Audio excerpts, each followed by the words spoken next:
देखिए, जो भक्त जुड़े हैं या जो लोग जुड़ेंगे वो ये सोच सकते हैं कि हमें इतने नियमों में क्यों बांधा गया है, इसका प्रयोजन क्या है, क्या फायदा होगा हमें इस प्रकार से इतने सारे नियम बंद करके।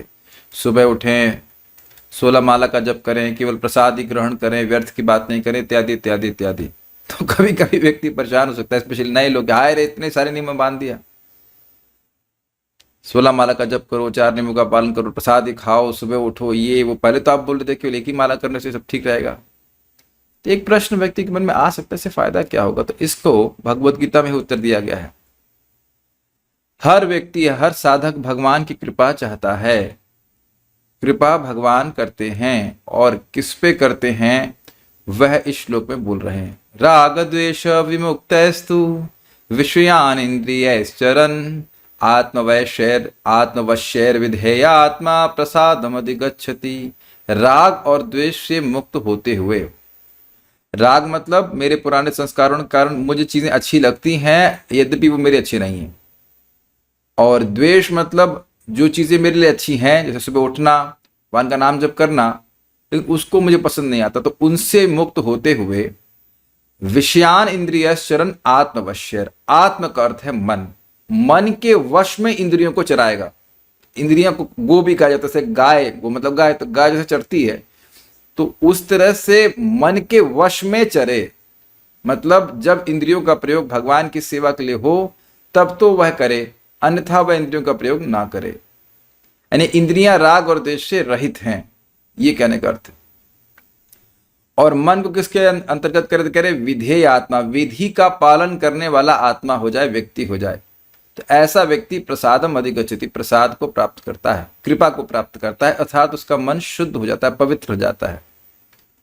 अब इसको आप समझ सकते हैं कि जगत में जब कोई व्यक्ति वैद्य के पास जाता है तो वह अपनी बीमारी का इलाज चाहता है, तो स्वाभाविक सी बात है कि वैद्य वही चीजों को मना करेगा जिसको वह खाना पसंद करता है। प्राय से देखा जाता है, प्राय से देखा जाता है।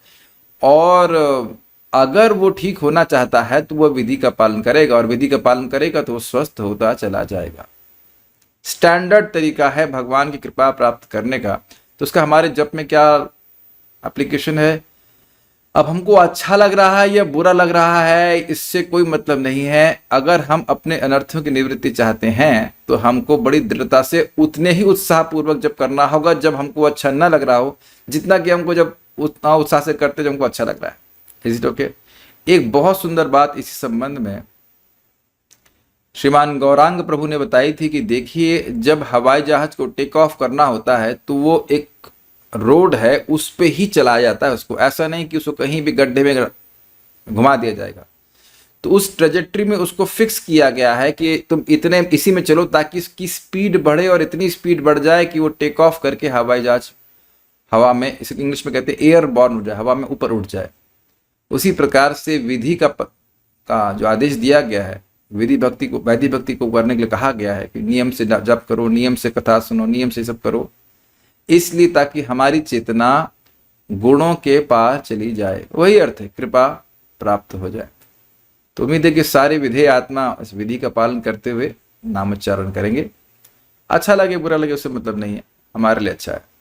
ओके, हरे कृष्णा। हमारी स्पीड को ही बढ़ाने के लिए थैंक यू। इस जीवन में हमें कुछ कष्ट होता है तो उसकी निवृत्ति करने के लिए हम लोग बहुत प्रयासरत रहते हैं, है ना? कि सभी के शरीर में कोई ना कोई कष्ट रहता है। क्या वह कष्ट मृत्यु के कष्ट से अधिक है?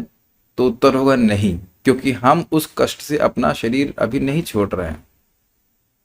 तो मृत्यु का कष्ट इतना ज्यादा है कि उसकी निवृत्ति के लिए तो व्यक्ति को और अधिक उत्साहित होना ही चाहिए ना। सिंपल सी बात है। और उसकी निवृत्ति भगवान के नाम के द्वारा हो जा रही है, तो इस विधि का पालन करने में कठिनाई क्या है? देख लीजिए, समझ लीजिए, सीधी सीधी बात। यदि आप इस समय हरे कृष्ण मंत्र कर रहे हैं, माया नहीं मारेगी। आज तक कोई व्यक्ति हमारे ग्रुप में जप करते हुए सुबह नहीं मरा है। तो समझ रहे ना, कोई नहीं मरा। जो जानती ये इस टाइम मार दिया तो पक्का भगवान के पास चला जाएगा।